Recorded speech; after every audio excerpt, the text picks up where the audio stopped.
እሺ በጣም አመሰግናለሁ። ሞገስ ዛሬ እኔ እንዳወራ የፈለገው መዋቅራዊ ጉዳዮች ላይ ስለሆነ ሀሳቦቼን በዛ ማዕቀፍ ለማቅረብ እሞክራለሁ። ከሁሉ በፊት አሁን የምናገረው ቴዎድሮስ ጸጋዬ የተባለ አንድ ግለሰብን ብቻ በመወከል መሆኑን መግለጽ እፈልጋለሁኝ። በእውነቱ በምርጫም ሆነ በሌላ በማናቸውም ኢመደበኛ በሆነ መንገድ የተቀበልኩት የትኛውም ማህበረሰብ የሙያ ስብስብ ብሔር ወይም አካባቢያዊ ማንነት ወይም የከተማ ነዋሪዎች ወዘተ ስብስብ አለመኖሩን መግለጽ እፈልጋለሁ። ስለዚህ የማነሳቸው ሀሳቦች እኔንና እኔን ብቻ የሚመለከቱ ናቸው። እሱን ከግምት ብታስገቡልኝ በጣም ደስ ይለኛል። እንደው ግራ ሊገባ ይችላል አንዳንዴ እንዲህ ባለ መልኩ መጀመር። ግን ቅድም ፕሮፌሰር ሲናገር የትግራይን ህዝብ በተመለከተ እንደው በአጋጣሚ ወደ ስልጣን መጡ እንጂ በመጠናቸው ከመጠናቸው በጣም ኦቨርሳይዝድ ነው ድምፃቸው የሚል ሀሳብ አንስቷል። እኔ እንደማምነው የትግራይ ህዝብ ተደምጦ ከሆነ የተደመጠው በአጋጣሚ ሳይሆን በኢትዮጵያ ውስጥ ባለው እጅግ ከፍተኛ የሆነ የአገር ስሪት አስተዋጽኦ ምክንያት ነው። በህብረተሰቡ ፖለቲካል ህብረተሰብ ነው። በተለያየ መንገድ በኢትዮጵያ የሀገረ መንግስት ግንባታ ውስጥ የማይተካ ሊባል የሚችል ሚና የተጫወተ እና በዚህ ሂደትም ደግሞ ፖለቲካን፣ አስተዳደርን፣ መብትን በተመለከተ ባለው ከፍ ያለ ግንዛቤ ምክንያት የሆነ ነው። በሊትራሊ ከሆነ ወደ ስልጣን መምጣትን ሊትራሊ ከወሰድ ነው ደግሞ በ1983 ወደ ስልጣንም የመጣው ልጆቹን ገብሮ ነው። ስለዚህ አጋጣሚ አይደለም። እንደ ሪማርክ እንዲሁ ለማስቀመጥ ፈልጌ ነው። እንዲያ ብለው ማሰብ የመብታቸውን አከብርና ግን እኔ እንደው የተለየ አስተያየት ያለኝ መሆኑን ለማቅረብ ብቻ ነው። ወደ ጉዳዩ ስሄድ መዋቅራዊ ጉዳዮችን በተመለከተ እናገራለሁ ስል መዋቅር ምንድን ነው የሚለውን መበየን ያስፈልግ ይመስለኛል። መዋቅር ስል የትኛውም አይነት ሀሳብ ወይም ድርጊት ወይም ክንውን በተሰናሰለና በተቀናጀ መልኩ የሚቀርብበት አግባብ ማለት ሲሆን በዚህ እኔ መዋቅር ብዬ ሳወራ ሶስት አይነት መዋቅሮችን በተመለከተ ነው የምናገረው። አንድ መንግስትና ህገ መንግስትን በተመለከተ ያው ፖለቲካ፣ ስልጣን፣ ጠመንጃ፣ ገንዘብ ወዘተረፈ አንድ ላይ ተጠራቅመው የሚገኙበትን መዋቅር ነው። ሁለተኛ ልሂቃን የሚንቀሳቀሱባቸውን የሚዲያ የትርክትና የመሳሰሉ እንዲሁም የአስተሳሰብ መዋቅሮችም ጭምር በዛ ፍሬምወርክ ውስጥ የሚቀርቡ ሌሎች ነገሮችንም የሚያካትት ነው። ሶስተኛ ማህበራዊ መዋቅርና በውስጡ ያለውን ግንዛቤ በተመለከተ ነው የምናገረው። ስለዚህ በተቻለ መጠን ለያይቼ ለማቅረብ ሞክራለሁ። ርዕሳችንም ዘላቂ ሰላም በኢትዮጵያ የሚል ነው። በእርግጥ የበለጠ ሪፋይንድ ቢሆን ጥሩ ነበረ፣ ግን ቢሆንም ሊያንቀሳቅሰን ይችላል ብዬም አስባለሁ እና በዛ መሰረት ነው የምንቀሳቀሰው ነው።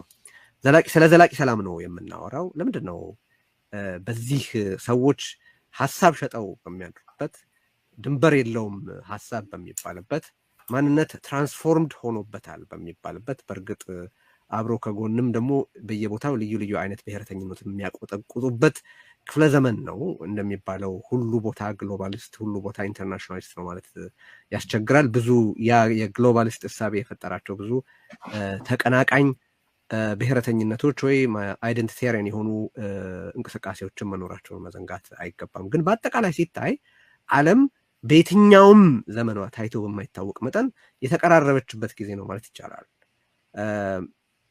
ኢንፎርሜሽን በከፍተኛ መጠን የሚንቀሳቀስበት፣ የሆነ ቦታ የሆነ ነገር የሆነ ቦታ የሚገኝን ሩቅ ያለ ህብረተሰብ ተጽዕኖ ውስጥ የሚከትበት ዓለም ውስጥ ነው ያለ ነው ማለት ይቻላል። አንድ ጉዳይ በሌላው በሰሜን ዋልታ መከሰቱ ደቡብ ዋልታ ያለውን ሰው አይነካውም የሚባልበት ጊዜ አልፎ ኢኮኖሚ በከፍተኛ መጠን የተሰናሰለና የተሳሰረበት፣ የሀገራት ግንኙነት በባይላተራልና መልቲላተራል እንዲሁም ቀጠናዊ አህጉራዊ እያሉ እስከ ተባበሩት መንግስታት ድረስ ባለ አይነት አደረጃጀት ዓለም አቀፍ ማህበረሰብ የሚባል ነገር ያለበት፣ ሲቪላይዜሽን እርስ በርሱ ኮንቨርስ የሚያደርግበት ዘመንም ላይ ነን ማለት ይቻላል። በዚህ ጊዜ ቢያንስ ቀላል የማይባለውን የዓለም ቁጥር ተመልክተን ለምንድን ነው በሀሳብ መነጋገርና ለችግሮች መፍትሄ መስጠት ቀርቶ ጥሬ ጉልበት የመጠቀምና በጣም ኋላ ቀር በሆነ መንገድ ለደም የሚፈስበት፣ ሰው የሚፈናቀልበት፣ ህይወት የሚጠፋበት ሁኔታ ኢትዮጵያ ውስጥ ለምን ኖረ የሚል ጥያቄ መጠየቅ ያስፈልጋል። በጣም አስፈላጊና ጥሩ ጥያቄ ነው ብዬ ነው የማስበው። ስለዚህ ስለ መዋቅር ስናገር የመዋቅራዊ ችግር ነው ብዬ ነው የምነሳው እኔ። አጠቃላይ የዚህ የዘላቂ ሰላም እጥረት ምክንያት መዋቅራዊ ችግር ነው እልና ግን ምን አይነት መዋቅርና ምን አይነት ችግር የሚለውን ነጣጥሎ ማየት ያስፈልጋል። መጀመሪያ መንግስትና ህገ መንግስትን በተመለከተ ያለውና ላንሳ። በእኔ አስተያየት አሁን በስራ ላይ ያለው ህገ መንግስት አሁን ስላለው ስለምናወራ ነው። ከዚህ በፊት ያሉትም ህገ መንግስት የተባሉት በ1931 የተጻፈውም በ1955 የተሻሻለውም በ1980 ደግሞ የኢህድሪ ህገ መንግስት ተብሎ የተጻፈውም አትሊስት የፕሮፌሰር መስፍንን ቋንቋ ልጠቀምና የተጻፉበትን ወረቀት ቀለም ዋጋ ያክል ያላወጡ ሳይተገበሩ ምንም አይነት ኢምፓክት በህብረተሰቡ ላይ ሳይኖራቸው ሊባል በሚችል ደረጃ ያለፉ ህገ መንግስቶች ናቸው ብዬ አስባለሁ። አሁን የምንነጋገረው ግን አሁን ስላለው ህገ መንግስት ስለሆነ ሪሊ የዲዛይን ችግር መሰረታዊ የሆነ የዲዛይን ችግር አለው ብዬ አስባለሁ። ህገ መንግስቱ አሁን ያለው ህገ መንግስትና ከዛ የተወለደው ስርዓት ስል በትምህርት ጥቅስ ይደረግልኝ ስርዓት መስራት መቻላችንን እርግጠኛ ስላይደለሁ ነው እና የዲዛይን ችግር አለው። ህገ መንግስቱ በገንዘብ እንቅስቃሴ ላይ፣ በዜጎች እንቅስቃሴ ላይ፣ በሀሳብ እንቅስቃሴ ላይ ከፍተኛ ደንቃራ ያቆመ ህገ መንግስት ነው ብዬ አስባለሁ እና ከአንድ ቦታ ወደ ሌላ ቦታ በነፃነት ካፒታል መዘዋወር አይችልም። ከአንድ ቦታ ወደ ሌላ ቦታ ህብረተሰብ በነፃነት መንቀሳቀስ አይችልም። ከአንድ ቦታ ወደ ሌላ ቦታ ሀሳብ በነፃነት መንቀሳቀስ አይችልም። ለምን? ገንዘብ መንቀሳቀስ የማይችለው አስተዳደራዊ መዋቅሮች አሉበት። ሰው በነፃነት ሲንቀሳቀስ ነው ገንዘብ በነፃነት የሚንቀሳቀሰው። ሰው ለምን በነፃነት አይንቀሳቀስም ካልን ራሱ ህገ መንግስቱ መልስ ይሰጠናል። በነገራችን ላይ የዜጎች ህገ መንግስት ተደርጎ ቢጻፍ ኖሮ ህገ መንግስቱ አንቀጽ 40 ላይ ዜጎች በማናቸውም የሀገሪቱ ክፍል ተዘዋውሮ ሀብት አፍርቶና ተንቀሳቅሶ የመኖር መብት አላቸው የሚል አንቀጽ መጽሐፍ ባላስፈለገ ነበር የሚል ግምት አለኝ። ስህተት ሊሆን ይችላል፣ የኔ እይታ ነው። ግን ይሄን ችግር ለመፍታት ተብሎ ችግሩ መኖሩን በማወቅ ይመስለኛል እንግዲህ ፍሬመርስ የምንላቸውን ፍሬመርስ ካልን ህገ መንግስቱን የጻፉት ሰዎች ይሄ ችግር እንዳለ በማወቃቸው ይመስለኛል ይሄን የጻፉት። ግን ይህን ሲጽፉት ከመሰረታዊ የህገ መንግስቱ ዋና ጽንሰ ሀሳብ ጋር እንዳይቃረን ስላሰቡ ወይም እንዲያ እምነታቸው ስለነበር በማናቸውም ሀገር የመኖሪያ ፈቃድ ሊገኙ የሚችሉ መብቶች ናቸው በህገ መንግስቱ ላይ የተጻፉት። ተንቀሳቅሶ ሰርቶ ሀብት አፍርቶ የመኖር መብት በግሪን ካርድ ሊገኝ የሚችል መብት ነው። መምረጥ ነው ቀጥሎ የሚመጣው መብት። የሀገር ባለቤትነት ነው ቀጥሎ የሚመጣው መብት። መወከል ነው ቀጥሎ የሚመጣው መብት እና በራስ እጣ ፈንታ ላይ የውሳኔ አካል ሆኖ በሙሉ አቅም ተካፋይ መሆን ነው ቀጥሎ የሚመጣው ነገር። እነዛ ሁሉ የሉበትም በእኔ አስተያየት እዛ መብት ላይ። ተንቀሳቅሶ ሀብት አፍርቶ ሰርቶ የመኖር መብት ዜጋ መሆንን የሚጠይቅ የግድ አይደለም። ያ የዜግነት መብት አይደለም። በመኖሪያ ፈቃድ የሚኖር አንድ ግለሰብ የሚያገኘው መብት ነው። ስለዚህ ያ ብዙ ችግር ፈጥሯል ብዬ አስባለሁ። እሱ እይታ ራሱን ችሎ አንድ ችግር የመሆኑን ያክል ከመሰረቱ የህገ መንግስቱ እሳቤ የችግር መገለጫ አድርጌ እመለከተዋለሁ። ለምን ይሄ ሆነ ካል ምን ቢሆን ማለት በጣም ትልልቅ ሀሳቦች ናቸው። ዶክተር ኤርሲዶ እንዳለው እንደው ብዙ ቮሊዩምስ ሊጻፍ የሚችልባቸው ናቸው እያንዳንዱ። ስለዚህ እንደተባለው አሁንም ነጠር እያልን ለመሄድ እንገደዳለን በርዕሱ ስፋትና በጊዜ እጥረት ምክንያት። ምን ቢሆን ነበር ግን ጥሩ ነው? እኔ አሁን ይሄንን ስል በኢትዮጵያ ውስጥ የብሔር ጥያቄ ያላቸው ቀላል የማይባል ቁጥር ያላቸው ሰዎች አሉ፣ ዜጎች አሉ። ማንነት እንደ ራስ የሚወሰን ነው። አንድ ሰው ይሄንን ነኝ ካለ ነህ ነው እኔ ብዬ የምነሳው እንጂ አይደለህም የሚል ክርክር ውስጥ አልገባም። ኦፍኮርስ እንደ አንዳንዶቹ ብሔራቸውን በየፓርቲ ወይም ሁኔታ ነፋስ በተለወጠ ቁጥር የሚለዋውጡ ሲሆኑ ክሊርሊ የብሔር ጉዳይ ትራንዛክሽናል መሆኑን ማየት ይቻላል። ለዚህ በጣም ጥሩ ምሳሌ ስም አትጥቀሱ ቢባልም እኔ ስም እጠቅሳለሁ። ዛድግ አብርሃ ነው ለእኔ ምሳሌ። እንደ ሁኔታው እስካሁን ሲቀይር ያላየሁት ጾታውን ብቻ ነው እንጂ እንደ ሁኔታው የሆነ ጊዜ አማራ ኦሮሞ ለመሆንም አመልክቶ እንደነበረ ሰማለው። የሆነ ጊዜ ትግራዋይ ነኝ እያለ እንደ ነፋሱ ብሔሩን ሲለዋውጥ የምናየው እሱ በኢትዮጵያ ውስጥ ያለ በዚህ መዋቅር ስር ያለ ቀለም ለዋዋጭ አድርባይነት አንድ ምሳሌ አድርጌ ስለማቀርበው፣ ከዛ ውጭ ያለው ሰው ግን ነኝ ያለውን ነው በቃ እንደዛ ራሱን ነው እንደ ዋና ምስክር የምቀበለው። ስለዚህ ነኝ ያሉ ሰዎች እስካሉ ድረስ የነዛን ሰዎች ጥያቄ በአክብሮትና በዲሞክራሲያዊ መንገድ ማስተናገድ ያስፈልጋል። እንደዛው ግን በብሔር ማንነት አንገለጥም የሚሉ ሰዎችም አሉ። ስለዚህ ምን መሆን ነበረበት? ህገ መንግስት ሁሉም ሀሳብ በነፃነት መተዳደር በነፃነት መስተናገድ በነፃነት በፖለቲካ ሜዳ ሐሳቡን መሸጥ የሚችልበት ለሁሉም ስሎት ያለው እንዲሆን አድርጎ መስራት ይገባ ነበር። አሁን ህገ መንግስቱ ላይ የሚቀርበው ተቃውሞ ብዙ አይነት ነው። በነገራችን ላይ አንዱ ህገ መንግስቱ ለምን እኔን ብቻ አልመሰለም የሚል ነው። ህገ መንግስቱ ብሔር የሚባል ነገር ማሳየት የለበትም ወይም በዚህ ውስጥ የብሔር ነገር መስተናገድ የለበትም የሚል አይነት ሐሳብ ያላቸው አይሉ እነዛ ሰዎች እያሉ ያሉት በነገራችን ላይ የእኔ ብሔር ብቻ በዛ ህገ መንግስት ላይ መታየት አለበት ነው እመጣበታለሁ እሱ እንጂ አሳች ብሔር የሚባል መታየት የለበትም አይደለም እያሉ ያሉት። የሆነ ባናየው የምንወደው ባንሰማው የምንወደው አይነት ማንነት አለና ያ ይደምሰስልን ያ ይጨፍለቅልን አይነት ጥያቄ ያላቸው አሉ። በአንጻሩ ደግሞ አይ ይሄ ህገ መንግስት አካታች አይደለም፣ ነጠላ ማንነትን ብቻ ያወቀ ነው፣ ሌሎች ከብሔርና ሌሎች ውጭ ያሉ የአካባቢ ማንነቶችና ሌሎች ነገሮችን ከግምት ማስገባት ይገባው ነበር። ከሁሉ በላይ ግን ሰዎች ራይት ሊኒንግ ሌፍት ሊኒንግ ኦር ሴንትሪስት ሊሆኑ ይችላሉ። ግን እንደየእይታቸው በነፃነት የሚስተናግዱበት ሐሳብ የሚያቀርቡበት ሆኖ ሊዘጋጅ በቻለ ነበር። በሀገሪቱ ያሉትን ቅራኔዎች ሁሉ አቻችሎ ሊያስተናግድ እንዲችል መደረግ ነበረበት በሚል ተቃውሞ የሚያቀርቡም ስላሉ ማለት። ስለዚህ በዚህ ህገ መንግስት ላይ የሚቀርብ ተቃውሞ አንድ ብቻ ወይም አንድ ቀለም ብቻ ያለው አለመሆኑን ልብ ማለት ያስፈልጋል። ናው ይሄ ህገ መንግስትን በተመለከተ ሲነሳ የኔ አስተያየት እንደው በአጠቃላይ ሀሳቦች ስለሆነ እየተንደረደርኩ ያለሁት የንግስና ስርዓት በኢትዮጵያ ተሽሯል ብዬ አላምንም። ተበላሽቶ ነው የቀጠለው ባይ ነኝ። ከቀዳማዊ ኃይለ ሥላሴ በኋላ የመጡት መንግስታት ቅቡልነታቸውን ከመለኮት የነቀሉ ማለት ቅቡልነት ወይ ከመለኮት ወይ ከህዝብ ይመነጫል ክሌም ሲደረግ ማለት ነው። እና ከ1966 በፊት በኢትዮጵያ የነበሩት ነገስታት ስዩመ እግዚአብሔር ነን የሚሉ ነበሩ። ከዛ በኋላ የመጡት ግን ስዩመ ህዝብ ነን ቢሉም ሌጂቲሜሲያቸውን ከህዝብ አገኙ ለማለት የሚያስችል በቂ ነገር ስለሌለን ማለት ነው። እና እንዲያ ያለ ብዙ ችግር ያለው ሆኖ እመለከታለሁ። አሁን በዚህ ህገ መንግስት ላይ ስላለው ተቃውሞ ሳነሳ 3 አይነት ተቃውሞዎች እመለከታለሁ። በልሂቃን ውስጥ የሚቀርበው ተቃውሞ በተመለከተ 3 አይነት ተቃውሞ እመለከታለሁ። ኖ ይቅርታ 3 አይነት አመለካከት ልበለው እመለከታለሁ። አንደኛው ጥቅሜ ብሎ ከበየነው አንጻር ለዛ የሚስማማ የህገ መንግስት ድጋፍ የሚሰጣል። ጥቅሜ ብሎ ከበየነው አንጻር ህገ መንግስቱ የሚበጀውን ስለሚሰጠው ይሄ ህገ መንግስት መነካት የለበትም የሚል አለ። በትክክል የተሰላ አሁን ያ ጥቅም ዘላቂ ነው ወይ አብሮ ያኗኑሯል ወይ ሌላ ነገር ነው።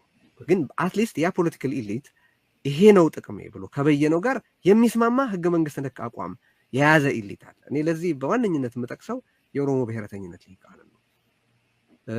እኔ ለህገ መንግስቱ ያላቸውን ድጋፍ በእኔ አተያይ ባልቀበለውም እነሱ ይበጀናል ብለው ከበየኑት ጥቅም አንጻር የሚሰራ አቋም ነው የወሰዱት። በምክር ቤት ከፍተኛ መቀመጫ ይሰጣቸዋል። በፌዴሬሽን ምክር ቤት ከፍተኛ መቀመጫ ይሰጣቸዋል። ትልቅ የሚባል ክልል ሰጥቷቸዋል። ቀላል የማይባል በጀት የሚያገኙበት ሆኗል። ብዙ ፓወር ይልድ ሊያደርጉ የሚችሉበትን እድል ይሰጣቸዋል። ለዛ ህገ መንግስት ከኦሮሞ ብሔረተኝነት በኩል የሚቀርብ ድጋፍ ከጥቅማችን ነው ብለው ከበየኑት አንጻር የሚስማማና ምንድነው የሚጣረስ አይደለም ማለት ነው። and they're honest about it። ይሄ ህገ መንግስት ያስፈልገናል፣ ይጠቅመናል፣ መነካት የለበትም ይላሉ። አጌን እነሱ ካስቀመጡት ግብ አኳያ ሲታይ ህገ መንግስቱ የሚፈልጉትን ለማድረግ የሚያስችል ብዙ አንቀጽ አለው። ሁለተኛው አመለካከት ህገ መንግስቱን እየደገፈ እንደማይደግፍ የሚተውን ወይም የሚያለቅስ የህገ መንግስት ተብየውን ፍሬ እየበላ የተጨማሪ ጥያቄውን ህገ መንግስቱን ባለመቀበል ስም የሚያቀርብ ነው። ለዚህ ምሳሌ እኔ የአማራ ብሔረተኝነት ልሂቅ ነው። የህገ መንግስቱን ፍሬ ይበላል።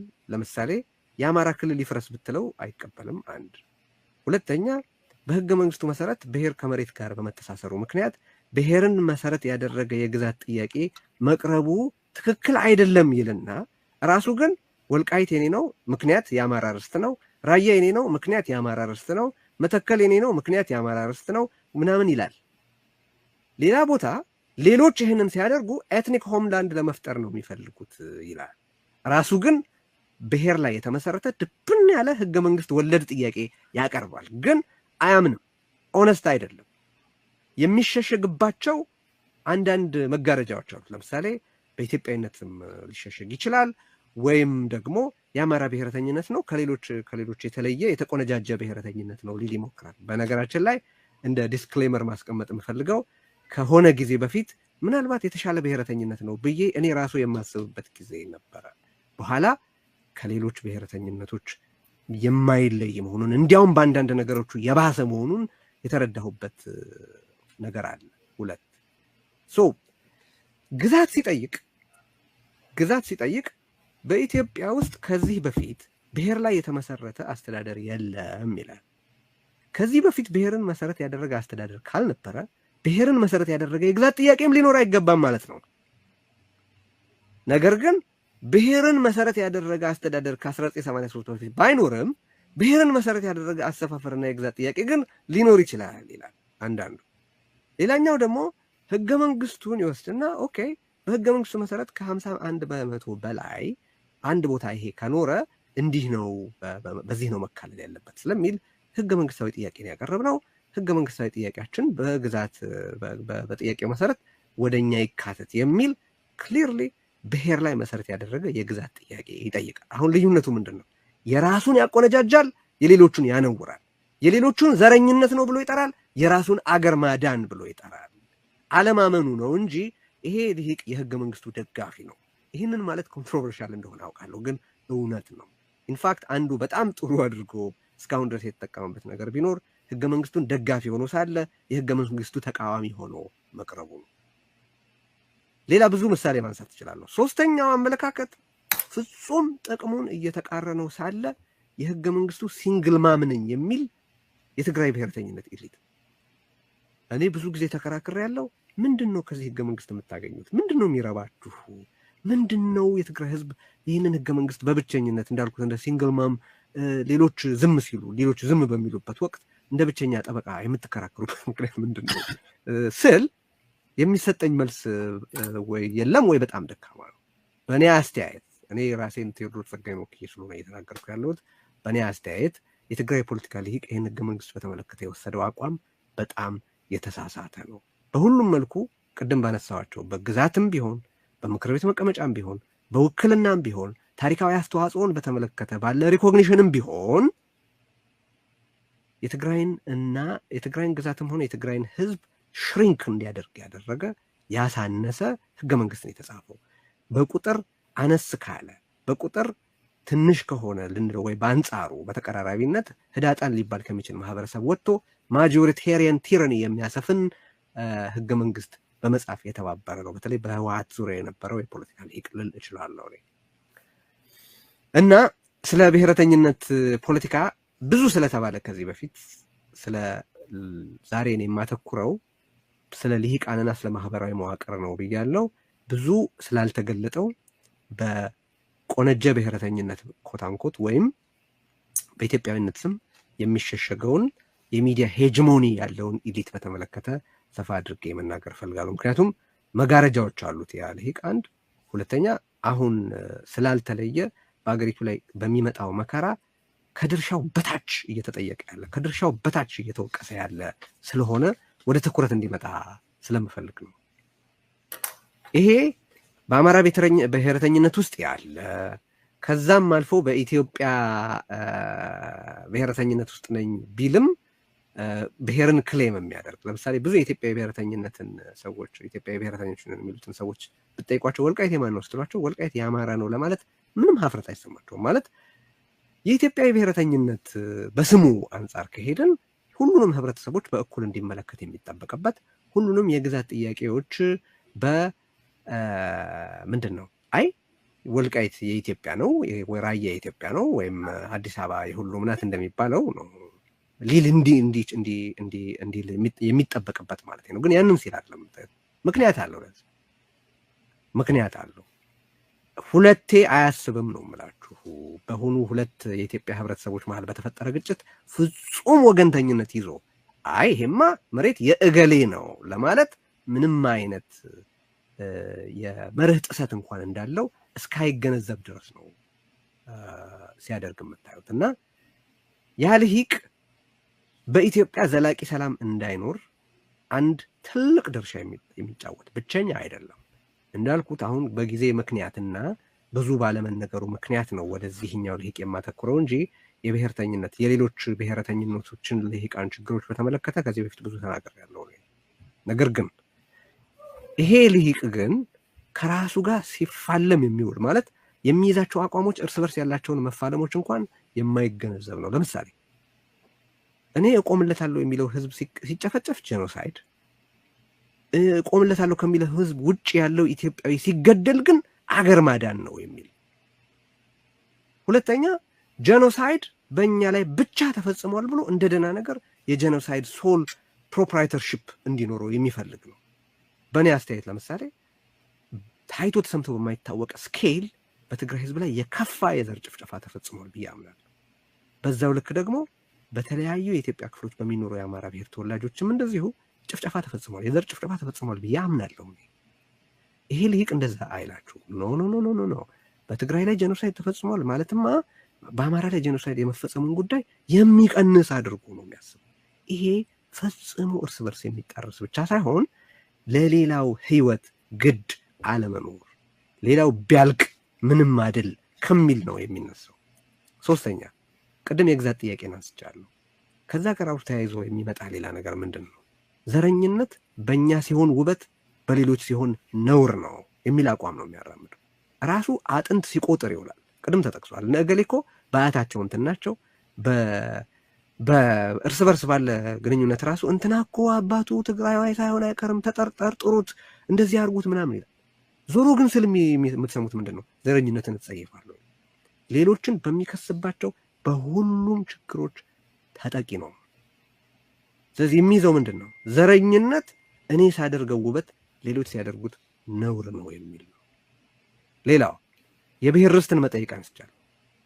ብሔር ላይ ተመስርቶ ርስትን መጠየቅ እኛ ስናደርገው ወሰን ማስከበር ወይም ርስት ማስመለስ፣ ሌሎች ሲያደርጉት ደግሞ ኤትኒክ ሆምላንድ መጠየቅ ነው ይላል። ይሄ ፈጽሞ እርስ በርሱ የማይገናኝ ነገር ነው። ኢንዋርድ ሉኪንግ እይታ ያስፈልጋል ሲል ዶክተር ኤርሲሎ ቅድም ይህንን ማለት ነው ነገራችን። ሌላው ለራስ ህዝብ መቆም ኢትዮጵያዊነት፣ ለሌሎች ግፍ መናገር ደግሞ ጸረ ኢትዮጵያዊነት ነው ይላል። ራሴን ምሳሌ አድርጌ እጠቅሳለሁ።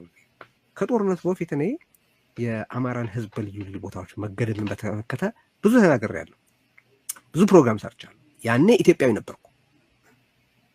ትግራይ ላይ ጭፍጨፋ ተፈጽሞ በዛ ስኬል ሴቶች እየተደፈሩ በመቶ ሺዎች እየተደፈሩ እዛ ጦርነት ላይ በተሳተፉ ኃይላት በጠቅላላ ማለት በሻዕቢያ ሰራዊት፣ በመከላከያ ሰራዊት፣ በአማራ መደበኛና የመደበኛ ኃይላት እና እዛ ጦርነት ውስጥ በተሳተፉ ሌሎች የልዩ ክልሎች ልዩ ኃይላት ማለት ነው። ያ ግፍ ሲፈጸም ይሄ ትክክል አይደለም ስል ከኢትዮጵያዊነት ውጭ ነው። ይሄ እኮ ሲክነስ በነገራችን ዮሐንስና አሉላን ከኋላ አድርጌ ፎቶ ተነሳው ከሳምንት ከምናምን በፊት። ዮሐንስ አልቲሜት የሆነውን ሀገር ፍቅር የገለጡ የኢትዮጵያ ጀግና ናቸው። ሲጽፉም ንጉሠ ነገሥት ዘኢትዮጵያ እያሉ ጽፈው ያለፉ ሰው ናቸው። የሀገር ፍቅር የመጨረሻ ጫፍ መገለጫው የህይወት መስዋዕትነት፣ በህይወት መስዋዕትነት ለሀገራቸው ያላቸውን ፍቅር የገለጡት። በአዋጃቸውም ኢትዮጵያ ማለት ልጅህ፣ ሚስትህ፣ መቃብርህ፣ ዘውድህ እና እንደዚህ ብለው የገለጹ የዘውድ ክብር፣ የልጅ ደስታ፣ የምሽት ደግነት፣ የመቃብር ከባቲነት መሆኑን አውቀህ ዝመት ያሉ ንጉሠ ነገሥት ናቸው። ይሄ ኢትዮጵያዊ ነኝ ወይም በአማራ ብሔረተኝነት ስም ስለ ኢትዮጵያዊነት አቀነቅናለሁ የሚለው ካምፕ ዮሐንስን ጄሞናይዝ እንዲሆነ ሲያደርግ ነው የሚውለው። ዮሐንስና አሉላን ውሰዷቸው፣ አፍሪካዊ ጀነራል ናቸው አሉላ። ያንን ፎቶ አድርጌ ስነሳ ወደ ብሔር ተሰበሰብክ ይለኛል። ይሄ ዘረኝነቱን የማያምን ዘረኛ መንጋ ማለት ነው። የምኒልክና የራስ ዳርጌን ፎቶ ከኋላ አድርጌ ብነሳ ግን የአማራ ብሔረተኛ ነህ አይለኝም። ሰልፍ ኮንሽስ አይደለም።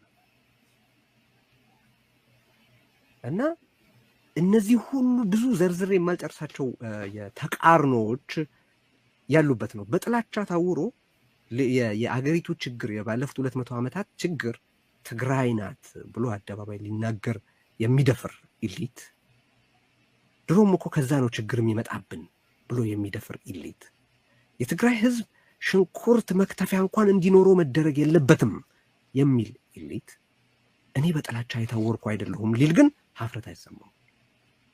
ስለዚህ በጥቅሉ ካየነው በኢትዮጵያ ውስጥ ተመሳሳይ የሆኑ ኃይላት ናቸው የሚፋለሙት። ተመሳሳይ ናቸው። የጎራ ለውጥ ያድርጉ እንጂ በብሔረተኝነት ስም ራሳቸውን የሚከሱት ቢያንስ ኦነስት ናቸው። የምቆመው ለእገሌ ብሔረሰብ ነው ይላሉ። ችግር አለው ብዬ ነው ማምነው። እሱ ብዙ የሚያስኬድ አይደለም ብዬ አስባለሁ። ግን መጥፋት አለበት የሚባል ናሬቲቭን ግን በፍጹም አልቀበልም። ቅድም የተነሳውን ነገር ላንሳ። ኮንሲስተንሲ በተመለከተ ዋይት ፕሪቪሌጅ ብለው ይጠቅሳሉ ፕሮፌሰር ግርማ። በኋላም ሀሳብ ይሰጡበት ደስ ይለኛል። ዋይት ፕሪቪሌጅ በተመለከተ ሳስተምር ነጮች አንደርስታንድ ያደርጋሉ። እንደሚያደርጉት ሁሉ ትናንት የትግራይ ፕሪቪሌጅ ነበረ፣ ዛሬም የኦሮሞ ፕሪቪሌጅ ነበር ስንል መቀበል አለባቸው ይሉናል። ኦኬ፣ ይሄንን ነገር ወስደን ከ1983 በፊት በነበረችው ኢትዮጵያ የአማራ ፕሪቪሌጅ ነበር ብንል ይቀበሉናል ወይ?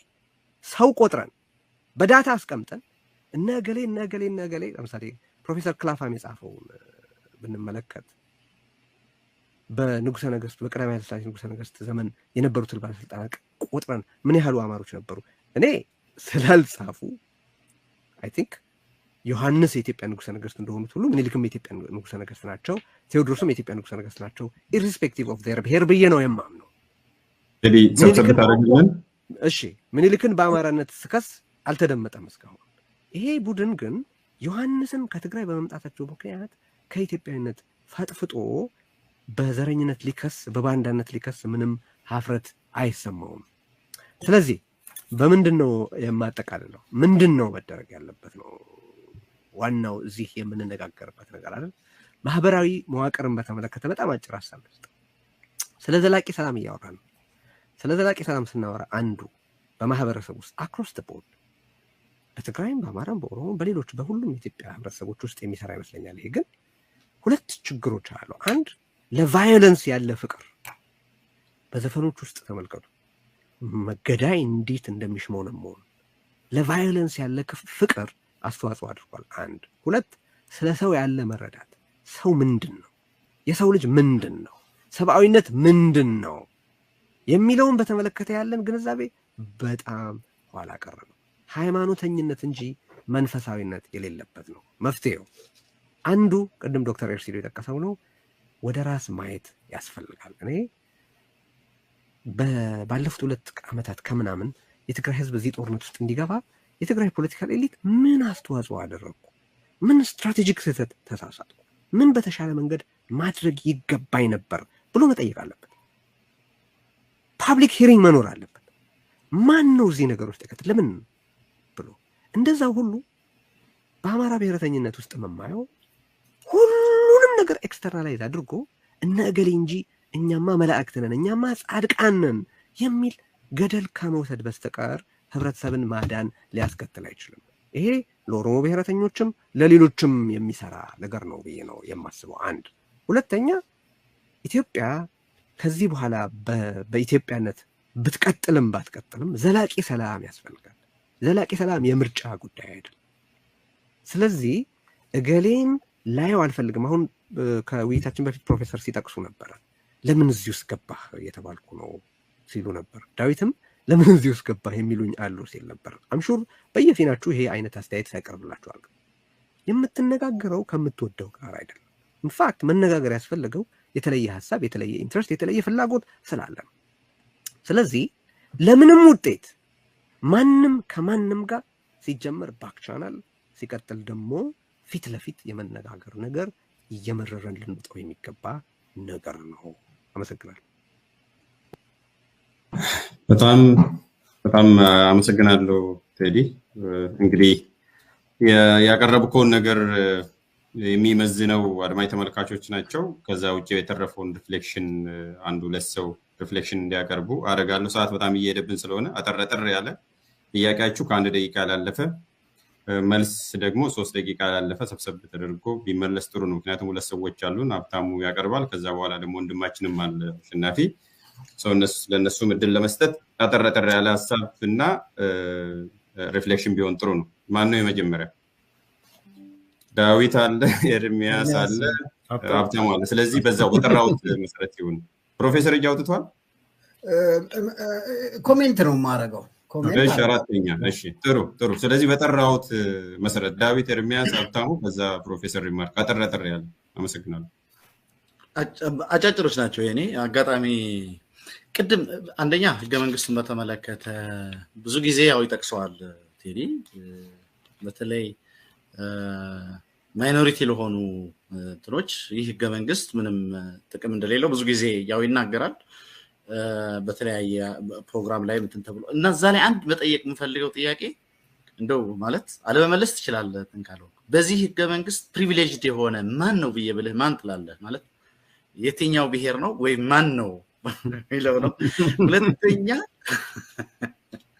ይሄ ቀደም ያልከው በኢትዮጵያዊነት የሚሸሸገው ልሂቅ ያልከው ወይም በተወሰነ መልኩ የገለጽኩት ለምሳሌ ብሔር አትጥሩ ለምን ምንም በቃ ኢትዮጵያዊ በሚል ብቻ ነው መገለጽ ያለባችሁ ሲል ይቆይና ወልቃይት የማን ነው ስትለው ደግሞ አሁን ኖርማሊ ከዛ በፊት በነበረው አስተሳሰብ ማለት የሚገባው ሁለት አካላት የኔ ነው በሚል ሲወዛገቡ አይ ተስማሙ አታዲያ አንዳችሁ ይሁን ሁላችሁ ኢትዮጵያውያን አይደላችሁ ነው ማለት የነበረበት ቀለል አድርጎ ማለት ነው ግን ያው እንዳለመታደል ሆኖ እዛ ጋር ወገንተኛ ይሆናል የወገንተኛ የሚሆነው አካል ባክግራውንዱ ወደዛ አካባቢ ቢሆን ምንም ማለት አይደለም ከዛ ውጪ የሆኑ ግን ልሂቃን ደምድመው የማን እንደሆነ ሲናገሩ ይሰማል ያው ስም ላለመጥቀስ ነው እንጂ አሉ ከኦሮሞም ከወላይታም ከተለያየ ቦታ ይሄ አሲሚሌትድ የሆኑ ከዚህኛው አካል ጋር በጣም ቁርኝት ያላቸው ለዛው በጣም ያለ ይሉኝታ የዛ አስተሳሰብ ተጋሪ የሆኑ አካላት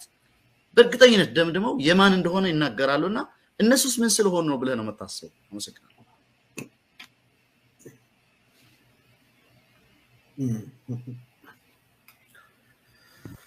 ቀጥሎ አይደለ ኤርሚያስ ቀጥላል ሰብስበ አንድ ላይ አይ ሁለት አጭር ነገሮች ናቸው ለቴዲ አንዱ የዚህ ፍጹም ጥቅሙን የተቃረነ ያለው የዚህ የትግራይ ብሔርተኛ ወር ዋቴቨር ብቻ የሚባለው እኔም መስማማው ነገር ነው ከዚህ በፊትም አውርተንበታል ግን ፖይንቱ ምንድነው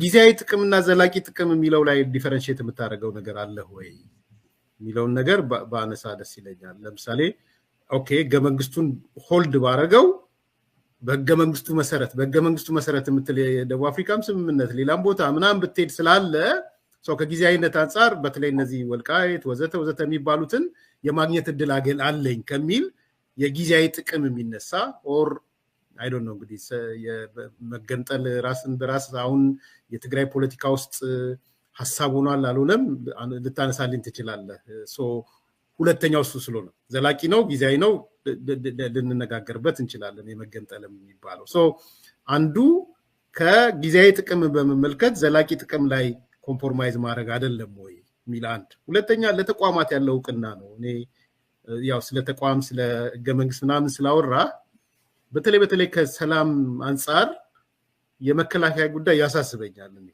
ሪሊ አይ ነው ተወያይተንበታል ግን አሁን ለሀገር መከላከያ ለሚባለው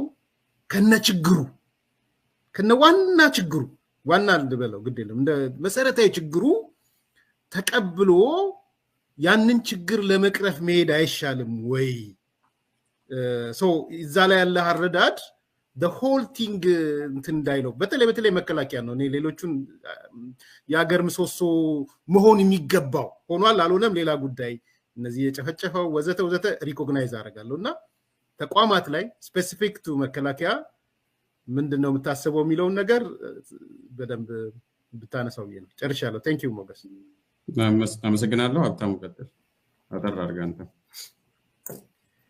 አመሰግናለሁ ቴዲ ረጅም ጊዜ ነው ተከታተለህና ስላገኘው በፊት ጥያቄ ለመጠየቅ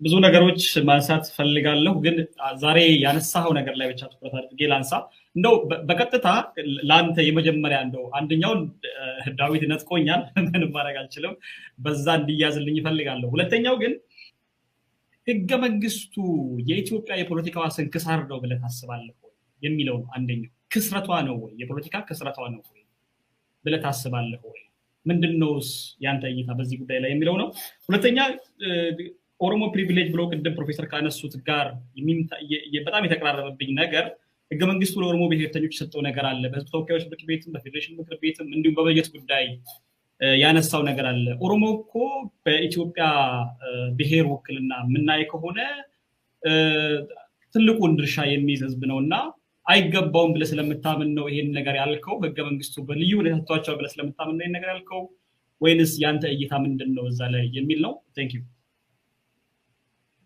በጣም እናመሰግናለን። ፕሮፌሰር ይቀራሉ አስተያየት።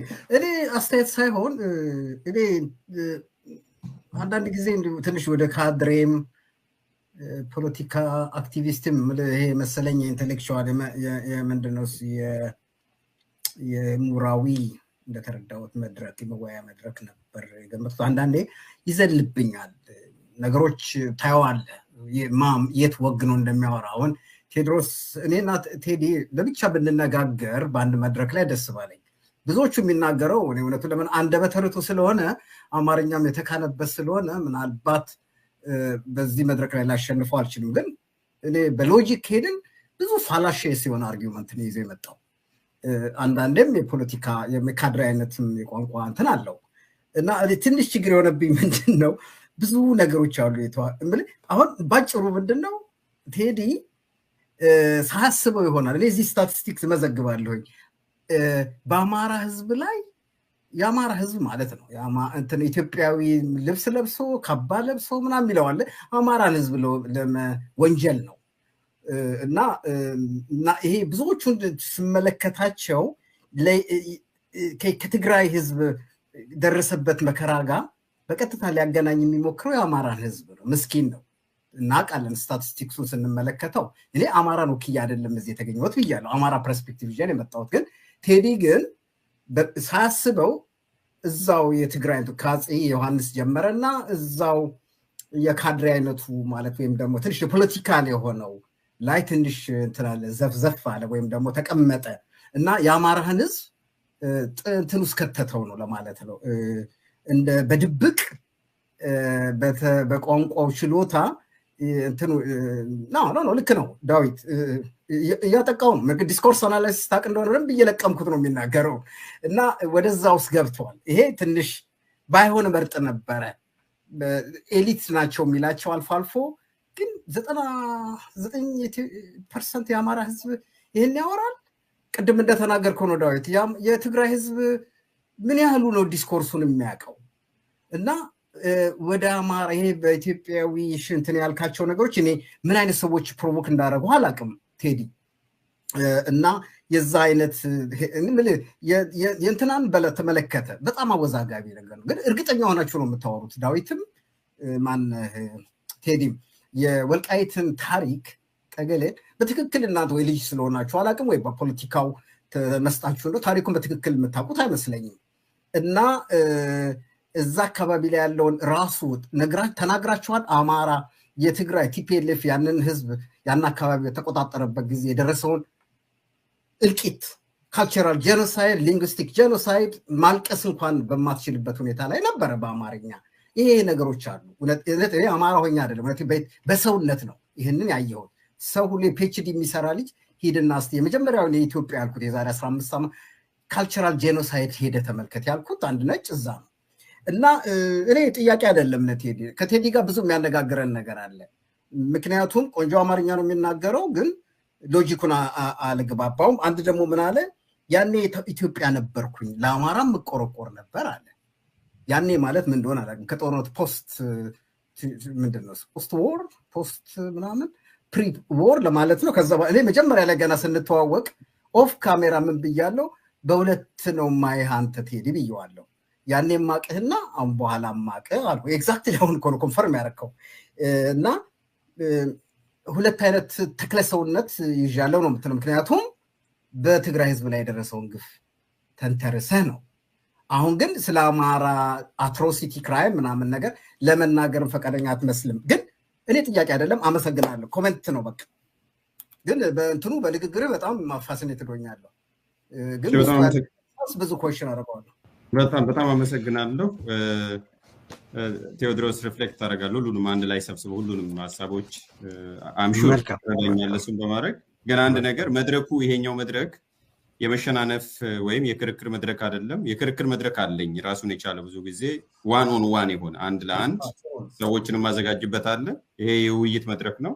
ሀሳብ ማቅረብ፣ ሪፍሌክት ማድረግ፣ ማንሸራሸር ነው። በዛ መልኩ እንዲያዝልኝ ፈልጋለሁ። ክርክር ለሚፈልግ ሰው እግረ መንገዱን እዚሁ እጋብዛለሁ። አንድ ለአንድ ወይም የሀሳብ ክርክር ማቅረብ ይቻላል። ያኔ በሀሳብም መሸናነፍ ይቻላል። እሱ ሴፐሬት የሆነ ፕሮግራም ስላለ ነው። ሌላ ምንም ነገር ሳልጨምር ቴዎድሮስ ወደ ምልከታ ግባና ከዛ በኋላ ከሁለቱ አቅራቢዎች እንሰማለን። በጣም ጥሩ። እሺ ከመጨረሻው ልነሳ፣ ፕሮፌሰር ካነሱት ማለት ነው። እና ዌል የካድሬ ሆነብኝ ያሉት አይ ቲንክ እሱ ያው የእርሱን አስተያየት አከብርና እዚህ ውስጥ ምንም አይነት በየትኛውም ፖለቲካዊ ፓርቲ ማዕቀፍ ውስጥ ሊገባ የሚችል ሀሳብ ያቀረብኩ አይመስለኝም። አንድ እንደዛ ከመሰሉት ምንም ልረዳዎት አልችልም በእውነቱ። የካድሬ ግን እንዳይደለ እኔ ያውቃለሁ። ቴዎድሮስን በተመለከተ ማለት ከማይቻሉ ነገሮች አንዱ ካድሬነት ነው ብዬ ነው ማስበው። እኔ ካድሬነት የራሱ አውድ የራሱ ቃል ትርጓሜ አለው። በኢትዮጵያ አውድ ስንናገረው የሚሰጠውን ትርጉም ይዤ ነው የማነሳው። ሰው ካድሬነትን በተመለከተ ምለው ይሄ ነው። ፋላሲን በተመለከተ ግን ምንም አይነት ፋላሽስ አርጊመንት አላቀረብኩም። ይልቅስ አሁን እርሱ የተናገሩት ነው በቃ በፋላሲ ሪድልድ የሆነ ሀሳብ ያቀረቡት እርሱ ነው። ምክንያቱም መጀመሪያ ምንድን ያደረጉት እኔ ያላልኩትን እንዳልኩ አደረጉና ለዛ አልኩ ላሉት ሀሳብ ነው መልስ የሰጡት። ይሄ ስትሮማኒንግ ፋላሲ ይባላል። ምን ማለት ነው? የአማራ ህዝብ አላልኩም እኔ እንድል ስለፈለጉ ነው እርሱ እንጂ አላልኩም። ልሂቃን ማለት ህዝብ ማለት አይደለም። የሚገርመው እኮ ባይ ዘ ሴም ቶክን የትግራይ ልሂቅ የኦሮሞ ብሔረተኝነት ልሂቅ ሲል የሚውል ሰው ነው እኮ የአማራ ልሂቅ ሲባል የአማራ ህዝብ ነው የሚለው። ይሄ ኢንኮንሲስተንሲ ትልቅ ችግር የፈጠረ ነው። እኔ ስለ ህዝብ አልተናገርኩም። ስለዚህ ላላወራሁት ነገር ነው መልስ እንድሰጥ የጠየቁኝ። ስለ አማራ ህዝብ አልተናገርኩም። ስለ ማህበራዊ መዋቅር፣ ስለ ህዝብ እሴትም ስናገር ከዳር እስከ ዳር በኢትዮጵያ ውስጥ ያለ የቫዮለንስ ፍቅር አለ ብዬ ተናገርኩ እንጂ በቦታ ስፔሲፊክም አላደረኩት። ኢሊት ግን ኮሌክቲቭሊ ሪስፖንሲቢሊቲ ይወስዳል። ኢሊት የራሱ መገለጫዎች አሉት። በጋራ በትርክት ሄጅሞኒ የሚያስከትላቸው ጣጣዎች፣ በዛ ምክንያት የሚመጡበት ክሶች አሉ። ሌሎች የሚከሰሱት አሁን እርሱ ራሱ ምን ሲሉ ነበር? ስለ ኢሊቱ ስናገር ወደ ህዝብ ያወርዱብኛል፣ ተቸገርኩ በዚህ ሲሉ ነበር። and exactly you're doing that። ስለ ልሂቅ የተነገረውን ስለ ህዝብ አድርገው፣ ምክንያቱም በኢሊትነት ሊከላከሉት አይችሉም ሀሳቡ። ያ አንፌር የሆነ የክርክር ማሸነፊያ ስልት ነው። so it needs to be called out። የአማራ ህዝብ አላልኩም፣ ስለ ህዝብ አልተናገርኩም። ሁለተኛ አሁንም ሌላ ስትራውማኒንግ የሰሩት ምንድን ነው? እኔ ያልኩት ስለ አማራ ህዝብ በምናገርበት ወቅት ኢትዮጵያዊነቴን ኩዌስችን ያደረገ ሰው አልነበረም ነው። እኔ ውስጥ ስላለ የማንነት ለውጥ አይደለም እየተናገርኩ ያለሁት። ፍረጃውን በተመለከተ ነው የተናገርኩት። ምን አድርገው ያቀረቡት እርሱ? እኔ ከጦርነቱ በፊት ኢትዮጵያዊ ነበርኩ፣ ከዛ በኋላ ግን ኢትዮጵያዊ አይደለሁም እንዳልኩ አድርገው ነው ያቀረቡት። እሱን በተመለከተ ራሱን የቻለ ውይይት ልናደርግ እንችላለን። እዚህ መድረክ ላይ ነው ያልኩት ግን ምንድን ነው የአማራን ህዝብ በተመለከተ በምናገርበት ወቅት ኢትዮጵያዊነትን ያልጠየቀ ሰው የትግራይን ህዝብ በተመለከተ ስናገር ኢትዮጵያዊነትን ኩዌስችን የሚያደርግ ከሆነ ዘረኛ ነው። አይ ስታንድ ባይ ዳት። ቤንሻንጉል ላይ ሰው ሲሞት፣ ኦሮሚያ ውስጥ ሰው ሲሞት ስለ ትግራይ ብቻ እኮ አይደለም፣ ከአማራ ውጪ ስላለው ስለ የትኛውም ህብረተሰብ መናገር ጸረ ኢትዮጵያዊነት ነው ማለት ዘረኝነት ነው። መጀመሪያ ሰውን በሰውነቱ አለመመዘን ነው። እያጠቁ መስሎት ከሆነ አልጀመሩትም ማጥቃቱን ለማለት ነው። ምንም ለማጥቃት የሚያበቃ ቫሊድ የሆነ ሎጂካል አርጊመንት አላቀረቡም። ኢንፋክት ፋክቱን ቤንድ እያደረጉ ያልተባለ እንዳልኩ አስመስለው አቅርበው ነው ያሉትን እና ለአስተያየቶ ባከብረውም ዋጋ አልሰጠውም። ወደ ሌሎቹ ጥያቄዎች ልሄድ። በዚህ ህገ መንግስት በጣም ፕሪቪሌጅድ ነው ብለህ የምትገምተው ህብረተሰብ ማን ነው የሚል ጥያቄ ጠይቋል ዳዊት። ሀብታሙም ይሄን ጥያቄ አንስቶታል። አሁን እኔ ሳቀርብ ምን ብያለሁ? ጥቅሜ ነው ብለው ካቀረቡት ነገር አኳያ ጥቅሜ ነው ላሉት የሚስማማ ህገ መንግስት ነክ አቋም ያዙ ብዬ ነው የተናገርኩት። ሌሎች ዝርዝር ነገር ውስጥ አልገባው። ጥቅሜ ነው ብለው ለበየኑት ሐሳብ የሚስማማ ህገ መንግስት ነው ሊብራራ የሚችል እንኳን እነሱ እኔ ለምን ህገ መንግስቱን እንደግፈዋለን እንደሚሉ ላብራራው የምችል ከዋናው ሴት ካደረጉት ግብ ጋር የሚስማማ ህገ መንግስት ነክ አቋም አላቸው የኦሮሞ ብሔረተኞች ልሂቃን ነው ያልኩት። ሰው ሀብታሙ በዛው ጥያቄህን እየመለስኩ ነው። ግን በዚህ ህገ መንግስት ዋና ፕሪቪሌጅድ ማን ነው ብትለኝ እኔ ኦሮሞና አማራ ነው ብዬ ነው ማለት እና በዚህ ህገ መንግስት የዲዛይን ችግር ምክንያት አላግባብ ትልልቅ ሆነው ተፈጥረው ፍቅራቸውም ጠባቸውም ለተቀረው ሀገር መከራ የሆነ ክልሎች ሁለቱ ክልሎች ናቸው። ማን ነበረ? 2 is a terrible number to be for a nation ይላል። በአንድ ሀገር ውስጥ በህዝብ ደረጃ አይደለም እየተናገርኩ ያለሁት፣ በአስተዳደራዊ መዋቅር ደረጃ ሁለት ትልልቅ ተራጋጮች በሚኖሩበት ጊዜ መስማማታቸውም በሌሎች ላይ መጣላታቸውም የሌሎችን ህይወት ይረብሻል። ለዛ መፍትሄው ምንድን ነው? አሁን ያለው አወቃቀር ይፈርስና ለምሳሌ 9ና 11 ደርሰናል። ለምን 20 አይሆንም? ለምን 30 አይሆንም? አሮ ነው ልንነጋገር እንችላለን እንዴት እንደሚሆን። ግን ለአስተዳደርም አይመችም። በአንድ ቦታም ብዙ ሀብትና ኃይል እንዲከማች ያደርጋል። በዛ ላይ ከሁሉ በላይ ሁለት እርስ በርስ የሚመዛዘኑ እርስ በርስ መራገጣቸው የሀገሩን ጠቅላላ በሀገሩ ጠቅላላ እርዝኩዌክ የሚያስከትል ትልልቅ አስተዳደራዊ መዋቅሮች ተፈጥረዋል። ያ ህገ መንግስቱ ከፈጠረው የዲዛይን ችግር አንዱ ነው ብዬ አምናለሁ። ስለዚህ በእኔ አስተያየት ሁለቱ ናቸው ፕሪቪሌጅድ። አንዱ ያምናል፣ አንዱ አያምንም። ያ ብቻ ነው ልዩነቱ። አንዱ ኦነስትሊ ጥቅሜ ነው እከላከለው ያለው ይላል፣ ሌላው ሌላ ስልት ነው የሚከተል። ፍሬውን ይሰበስባል ግን አያምንም ነው።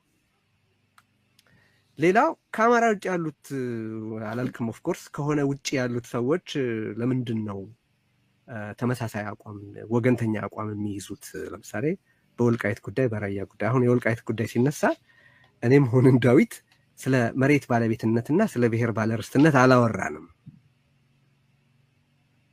እያወራን ያለ ነው በትርክቱ ዘንድ ስለሚቀመጠበት ፍሬም ስለሚደረግበት መንገድ ነው። አንድ ኢትዮጵያዊ ብሔረተኛ ነኝ የሚል ሰው ይሄ መሬት የእገሌ ነው የእገሌ ሲባል የኢትዮጵያ ነው ቢል አንደርስታንድ አደርገዋለሁ። ያንን የህገ መንግስቱን ናሬቲቭ ተቀብሎ የእገሌ ነው ብሎ ከፈረደ ግን አስመሳይ ነው እንጂ ስለ ኢትዮጵያ አይደለም እያወራ ያለው።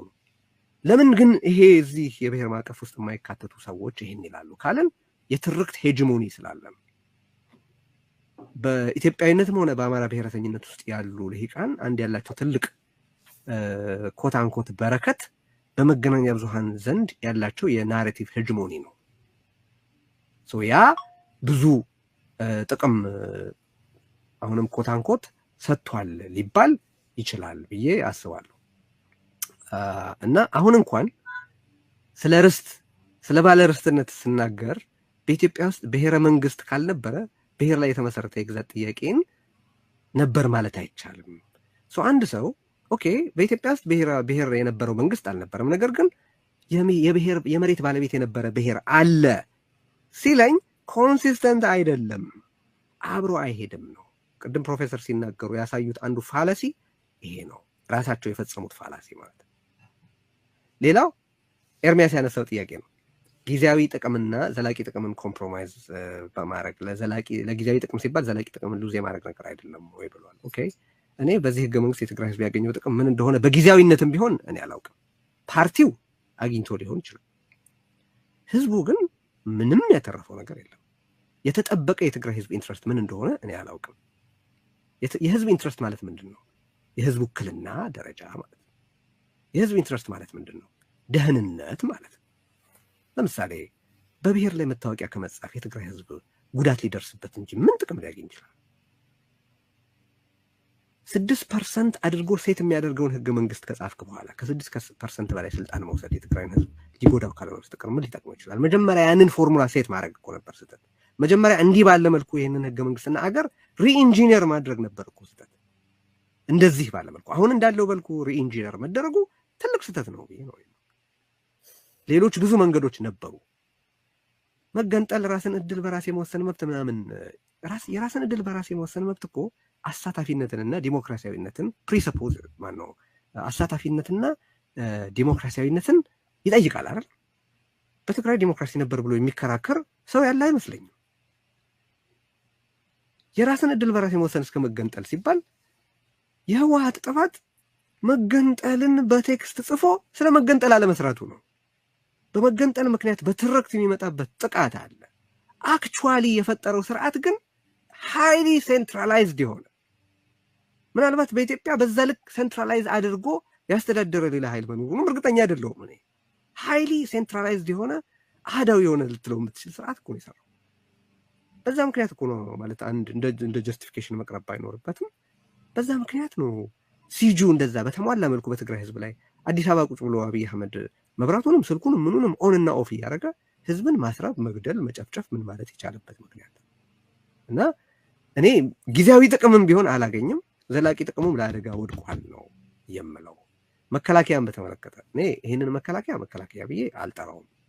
ይሄ የዚህ ህገ መንግስት የዲዛይን ችግር አንዱ ነው ብዬ ነው የማምነው።